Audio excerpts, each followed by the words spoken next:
How do you find the will to fight back against a world that wants to keep you sedated, average, and stuck in place? Join us for the tools and strategies you need to create a life of abundance, discipline, and high achievement. This is the Tactical Empire with Jeff Smith.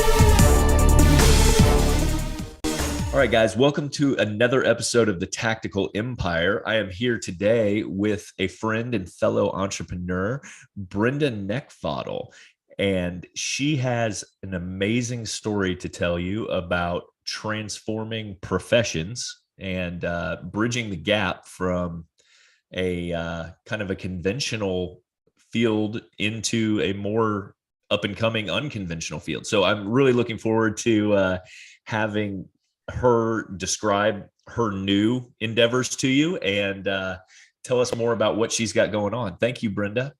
Oh, hello. You're welcome. Thank you. And thanks for saying my last name right. Nobody gets it. I do what I can. To be fair, Kirsten told me what it was before we started. So I got a little bit of help inside Girl baseball. power. So, how are you? I'm good. How are you doing? Fantastic. Like I said, we're both very busy, and I'm playing catch up because we just got off the road from 3 weeks of RVing. So did a lot of beer drinking and hanging out, and as you noticed, but that's our family time. I was not going to say anything. Hey, I stand by exactly who I am. I'm not shy about it. You go for it. I drink some beer, but not right now. Like I said, we've got 30 days of no beer now. So we are on the wagon for a minute doing phase 3. But how have you been? Good. I've been super busy. This is day 22, I think, of working 14 hours a day to 18 hours a day, nonstop, no break. So yeah, leveling up. Okay. Leveling up. I love to hear that. Let's dive right into your story a little bit. You came out of human resources, and that was really the definition of kind of who you were when I met you. You were the human resources lady. And you were all things to small businesses and medium-sized businesses, and the expert in the human resources field. You are not that anymore. Well, you still would be, but you've decided to pivot and take your career in a different direction. Tell me about that. Yeah, so I have been in the field of human resources and business, like HR in some capacity, but I would say super concentrated for 23 years and doing elements of it for a total of 30. I got out.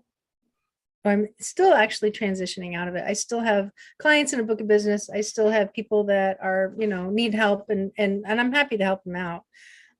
But I started walking away for a couple of reasons. First and foremost is that, I have a father with Alzheimer's, and let me tell you something, growing older and aging is more expensive than having babies and starting a family. And as much as he spent for years planning for this, the rising costs of healthcare, it wasn't enough. So I have to now make more money and find a way to make more money to make sure that he gets the kind of care that he needs. He's an escape artist, so that means he has to go in the right kind of facility.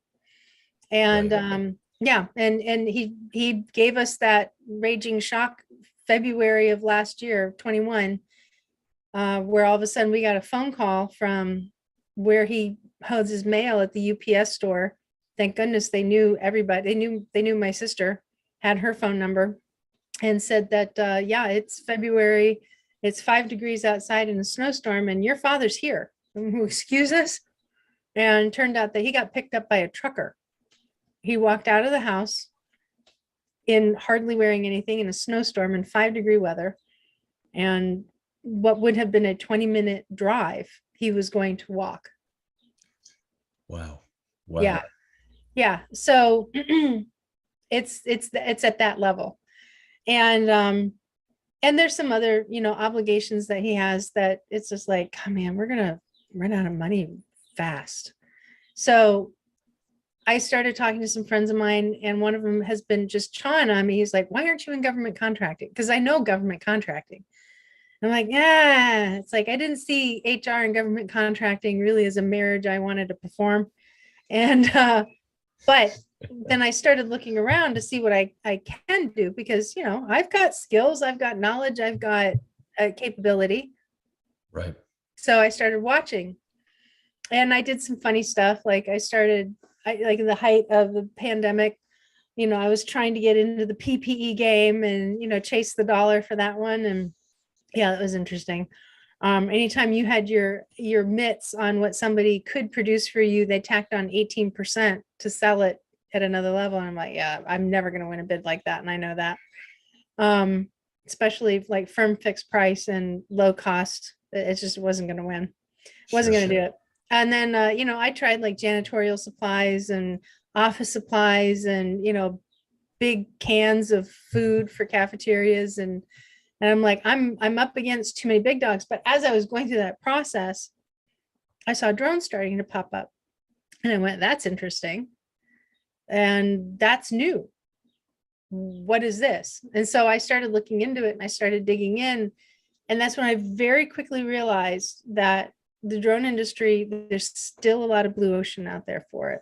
It's still very much a blue ocean industry in a number of different ways. So I started looking at and listening to what the challenges and the issues were in the markets. I started leaning towards where I had resources, and particularly my resources stem from the contacts and the relationships I have in naval special warfare and with the Navy SEAL community. Well, guess what? Law enforcement officers fly drones. Law enforcement officers want to learn how to be better as tactical operators when necessary. And guess who I know has the ability to do that? And that's really what stemmed everything right there. Speaking of which, one of them just texted me. So I started looking at all of the problems that I was listening to for 2 weeks. I went to two trade shows, met with a ton of officers. I have a mentor now as well. I've always had a mentor in everything that I've done. And so now I have a mentor. He's in the counter UAS space as well. So drones used for domestic terrorism, that kind of a thing. And just listened. And then I figured out, because this is one of my areas, is my zone of genius, is looking at a problem and plugging a hole and creating a solution. And so that's what I did. So we started, creating courses, and we started dirt diving them with, we did a canine course with Virginia State Police. They really liked what we had to offer. Their head of tactical immediately turned and looked at me, says, I want my guys to learn how to fly indoors. Check. And it just progressed. What was part of a 3-year plan very quickly wound up allowing me an opportunity to launch a drone range in 45 days.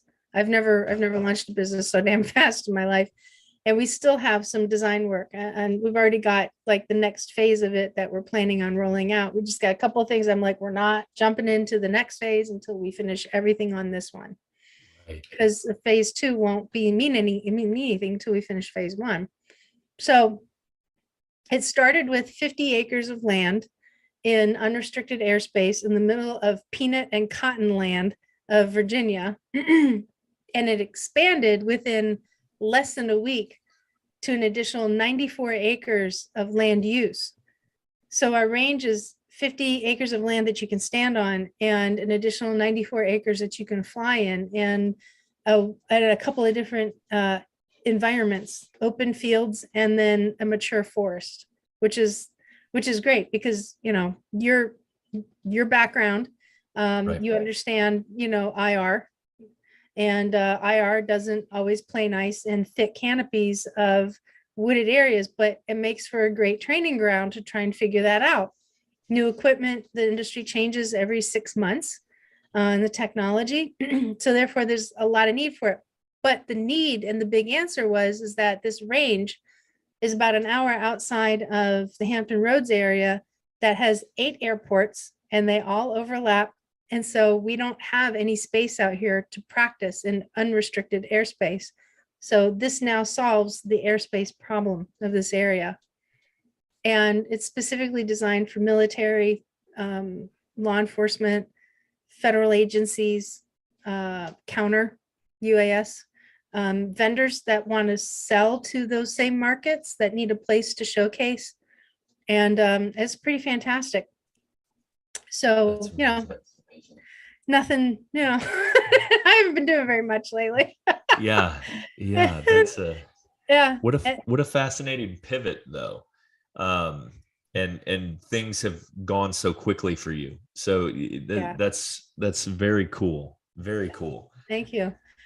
And to top it off, I'm actually putting together a coaching program for people who want to break into the drone industry. And it's just everything that I'm doing is just pulling all of the skills, the talents, and the knowledge that I have and just maximizing it. I love that. Tell me about your course. What is it? So it's for beginners or people looking to get into the industry that may be out of industry? Yeah, so it's really designed for people who have a passion for drone flying that want to make money at it, whether they want to do it as a part-time or a full-time thing. Understanding how to do what you need to do with the airspace is one element of it. I am not the person that's going to geek out on the technology. There's a lot of people out there that do that, but what I am going to geek out on is to teach you how to build an organic following on social media, how to network and get into industry and understand how to apply industry problems and solutions to problems, and basically how to make money and just be really good at what it is that you want to do. That's amazing. That is amazing. And the purpose of this podcast is all about designing your life and engineering your life, the life that you want to have. And so you took a big risk stepping away from everything that you knew. I mean, 3 decades in an industry, and then moved into a completely new field. But the lessons I take away from your story, while I find it fascinating, are that like relationships built you, along with skills, and then business being business across the board, quite frankly. And so it's not as scary as it sounds.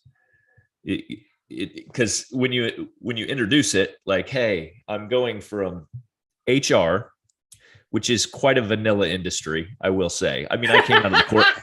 There's not much sexy about HR. I'm sorry. It just isn't.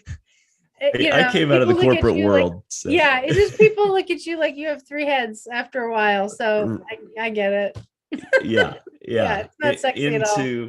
Into drones, which is kind of like, that's weird. Most people don't know much about them at all. And then take it a step further to be like tactical operators in military, government, contracting, law enforcement. So like, I think that's probably where the relationships came into play, right? You had the relationships in those areas previously, correct?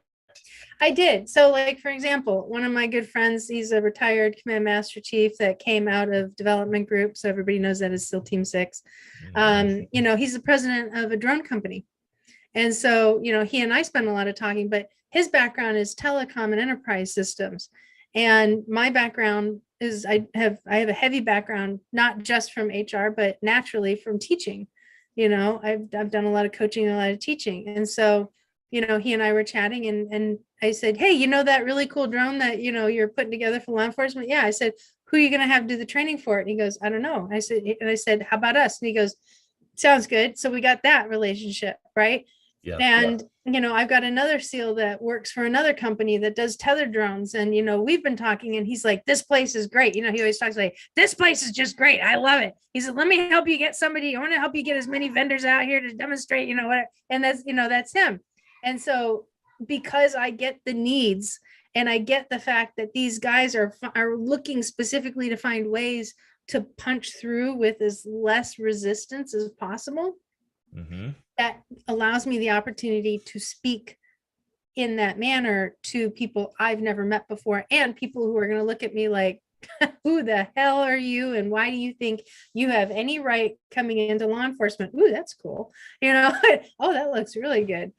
And, I've done it up until this point, and I haven't told you this yet, but I've done it by being an outsider in a industry, in a business, so to speak, that the brotherhood, your brotherhood, there is very little trust from outsiders coming in, and mainly because in this industry, people are always trying to tell law enforcement how to do their job, but they don't know what it's like doing their job.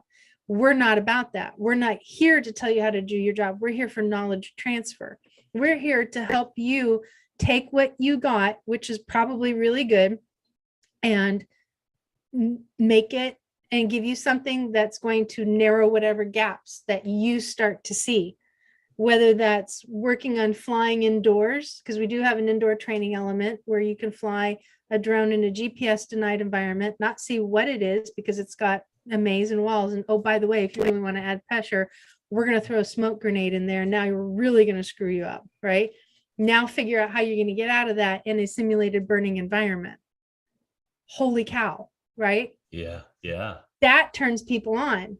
And everybody that I've told that to, they're like, jaw, right? And I'm actually going to fly it myself for the first time on Sunday.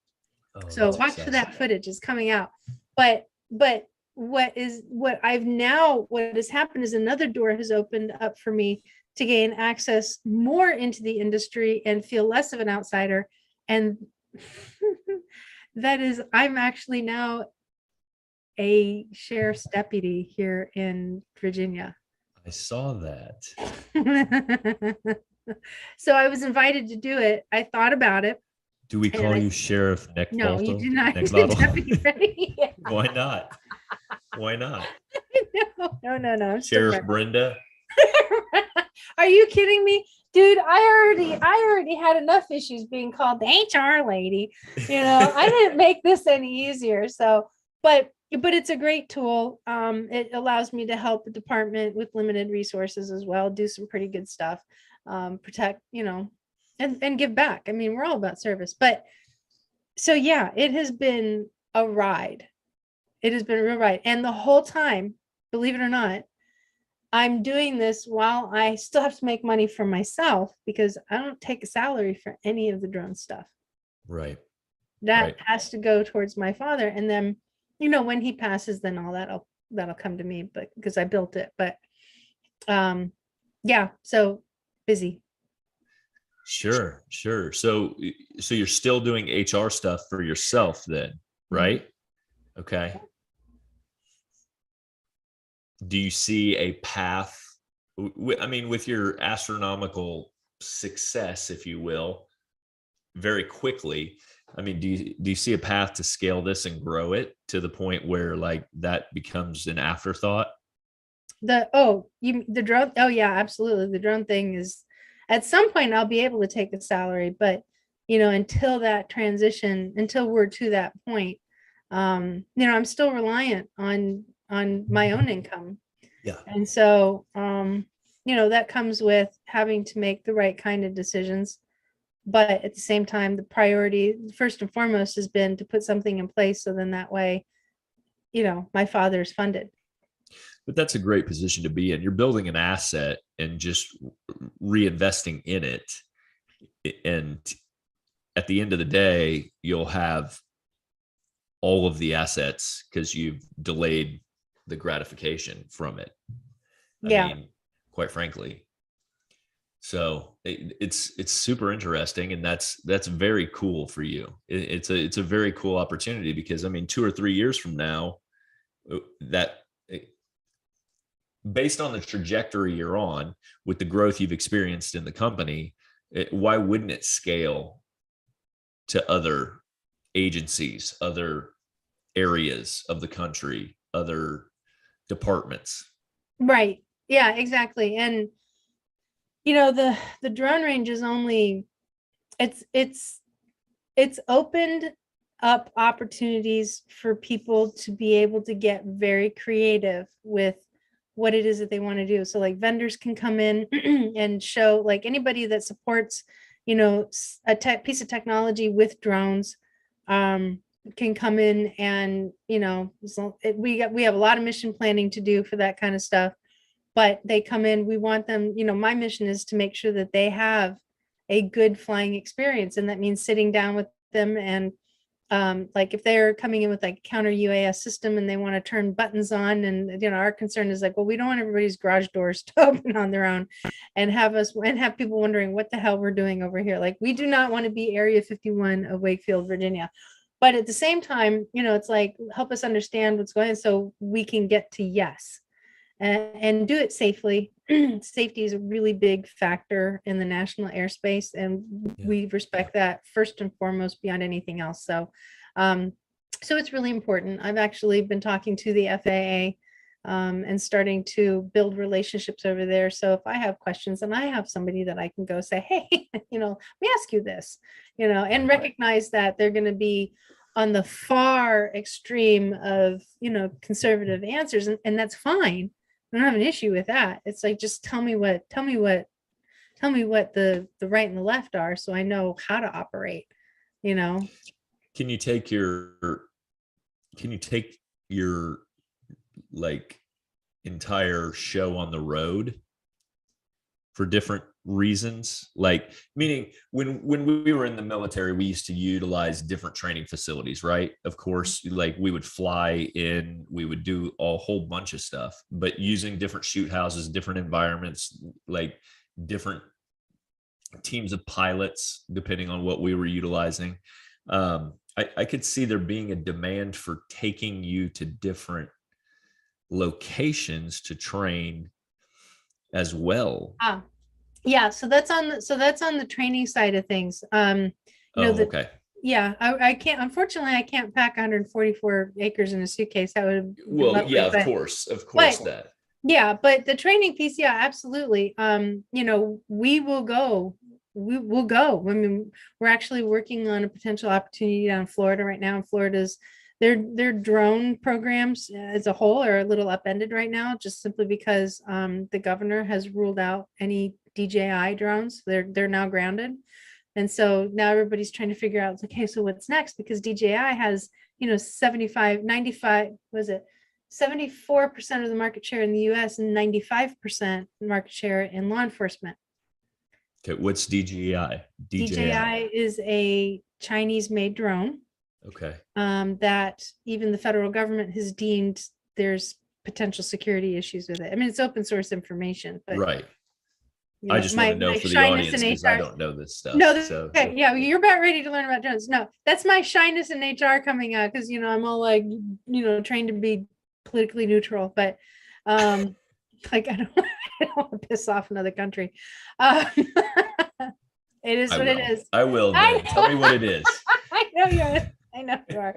But anyway, but that's a challenge, because there's really no American made product right now that can compete with it. It's a great drone. I fly DJI drones, but there's also certain drones that are identified as not breaching security here in the United States, or risk of it, and they're called blue UAS. Kind of think of like blue on blue in your world, same kind of a thing. So there's blue UAS. So we're working on the opportunity to do that. We're now starting to train forensic technicians how to utilize drones and to create 2D and 3D renderings of car accidents and crime scenes, and it's pretty cool.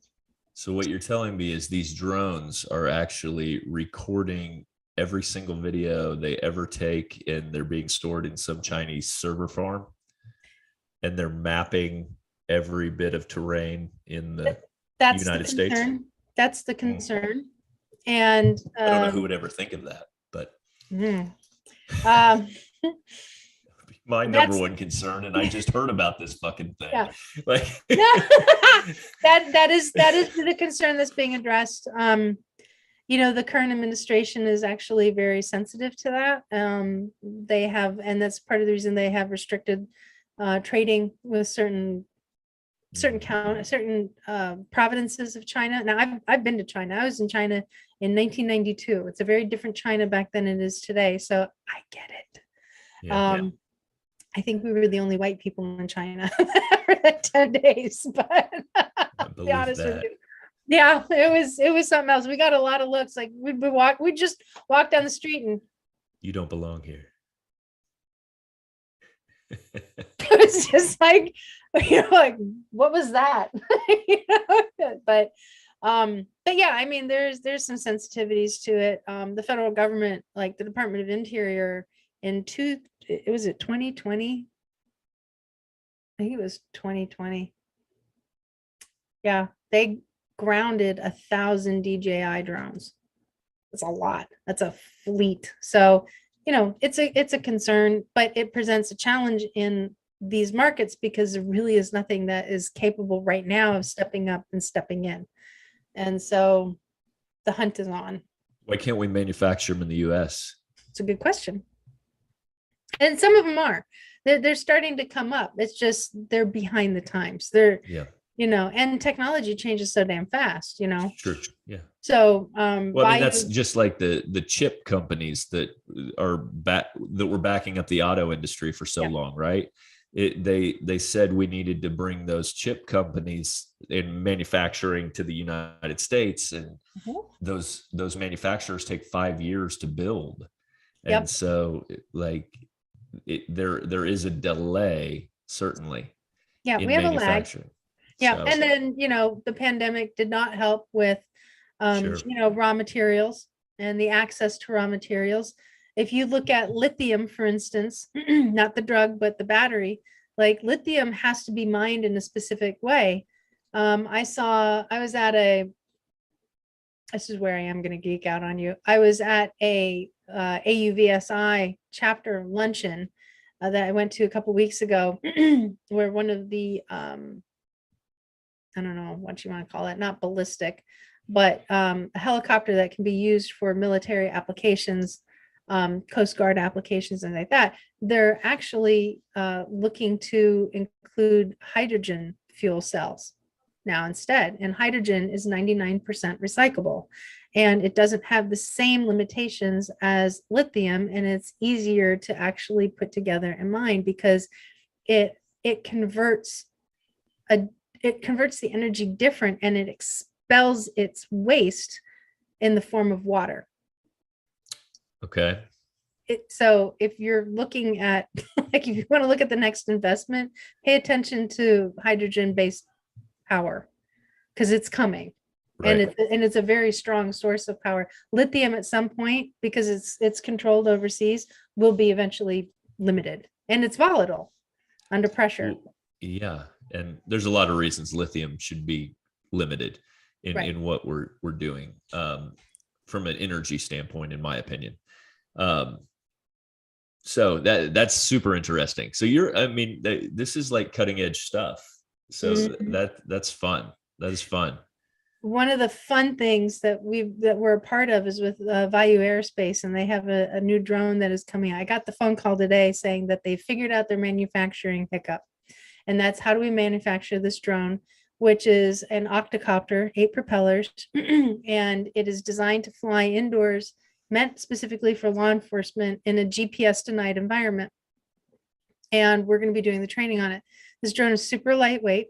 It can be used with both the first person view goggles, or it can be used just like with an Apple tablet, an iPad. And the thing looks like a flying take-up wheel from an old projector, but it's so cool. It's got a great camera on it, so that way they can fly it. If tactical needs to get it out of the way temporarily when things get hot in a room, which you are very familiar with, there's a couple of things that they can do, and when we have the ability to actually teach them these tactics and tools, and they're looking at actually moving their entire fleet of drones that they manufacture from lithium into solid state because it's more stable. So, and by doing that, their parent company bought a battery company. So, but yeah, it's pretty cool. And to be in the front line of that with another company and starting to put some really good stuff out there, the next thing that we're working on is actually figuring out with them alongside is how do we get these drones into the hands of departments with limited resources. And so my team is actually looking at writing that up specifically for training.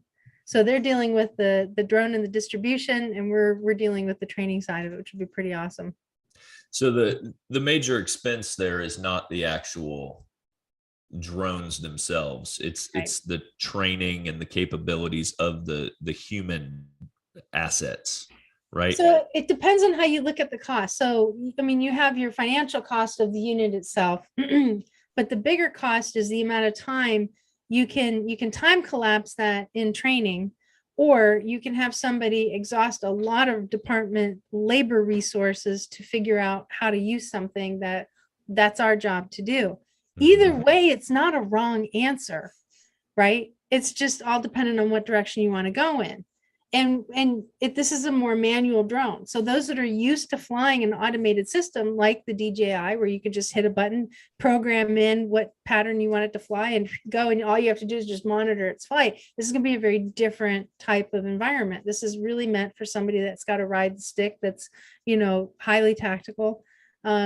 It's got awesome capability. It can actually, because of its configuration, it can actually drop to the floor and look underneath furniture. So if there was like a threat for incendiary device of some Right. kind, I mean, it has capability, right? So how do you come up with those scenarios to make the training better? The challenge right now in law enforcement when it comes to training is the fact that across the country, law enforcement is down 1/3 of its forces. Yeah. So they want the training, they know they need the training, but during high times of public activity and with the any rise of crime, those that train have to now go back out in the field. So Sure. I industry understand challenge. that. Yeah, industry challenge, right? Yeah. So Interesting. Huh. Well, how can people find your coaching resources or you or anything else? the best place to go is find everything all consolidated on my website at brendaneckvatal.com. And you spell my name Neck, like the thing you want to choke, V as in Victor, ATAL. Or you can just cheat and look at the screen because it's right there. But that's the best place to start right there. And I'm on social media, same spelling. You can look at the Drone Farm USA, aerial recon training. Those are all the handles. So pretty cool stuff. We will link all of her stuff in the show notes. And so if you're interested in breaking into the drone industry, or you're looking for a new start to a career, something like that, you might want to check out her training for sure.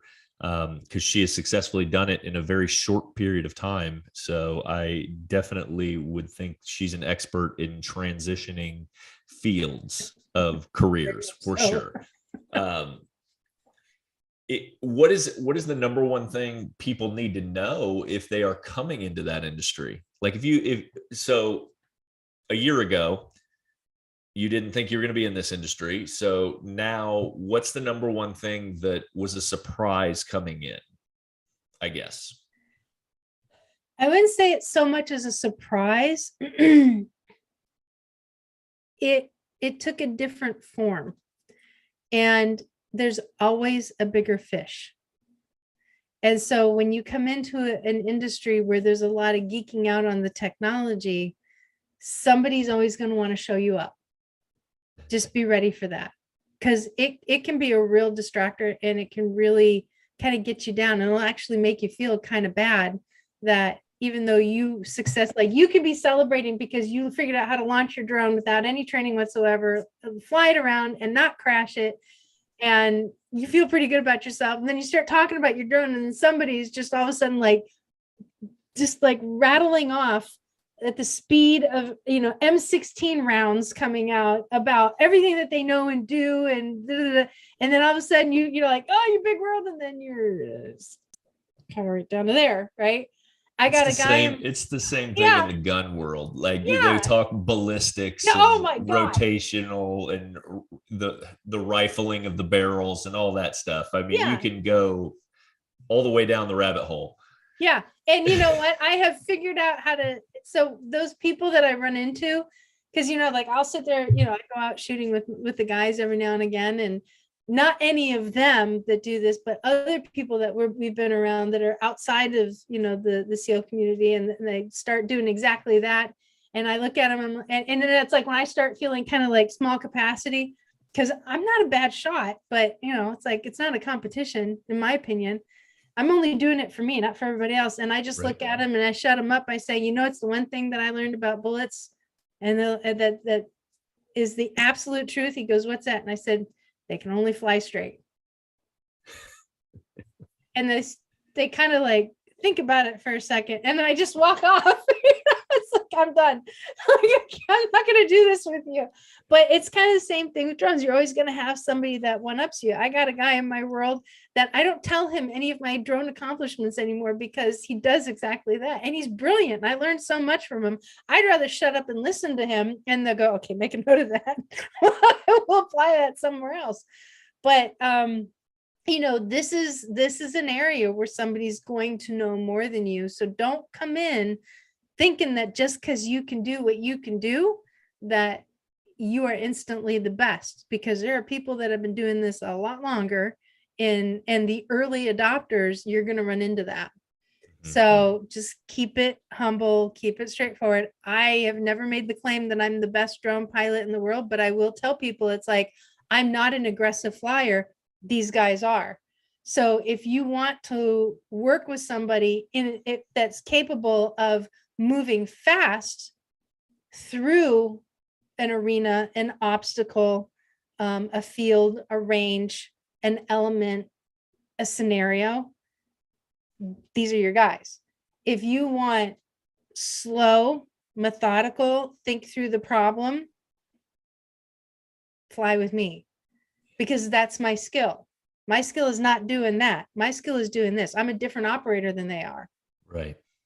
So buy it, take advantage of our different views on how we do this. And when you put yourself in that mindset, and you realize that you've got a different set of skills, you know what? That's only unique to you. Nobody can take that away. So all of that rapid fire stuff that I just got done talking about, put it aside, because you're not them, they're not you. So just keep moving in your direction. That's great business advice for anyone, though, quite frankly, is because you just need to be yourself and like lean on your skill set, right? You don't need to adapt your skill set to somebody else's skill set, because it will be unnatural. And so, and there's also something to learn from everybody. And if you can accept that, then there's a million ways to do business in any industry, right? And you only need that little slice of the pie in your industry to do just fine. Yeah. And so, and the reverse of that is that if you go into a conversation expecting to share knowledge with somebody who's been doing it for a little while, don't get all ego bent out of shape that they're not taking your words of wisdom for what they are. Don't get yourself out of that mindset, because if you do, that'll shrink your confidence as well. And you can't fly drones and not be confident. There you go. You heard it from Sheriff Brenda first. So if you're a veteran, or if you're looking for a new industry, or if you're a veteran, this sounds like right up the veterans alley, quite frankly, or anybody out there looking to learn more about drones, look up Brenda's course. Like I said, we will link to her website, BrendaNeckvatal.com, and all her social handles. Hit her up. I'm sure she's the most generous person.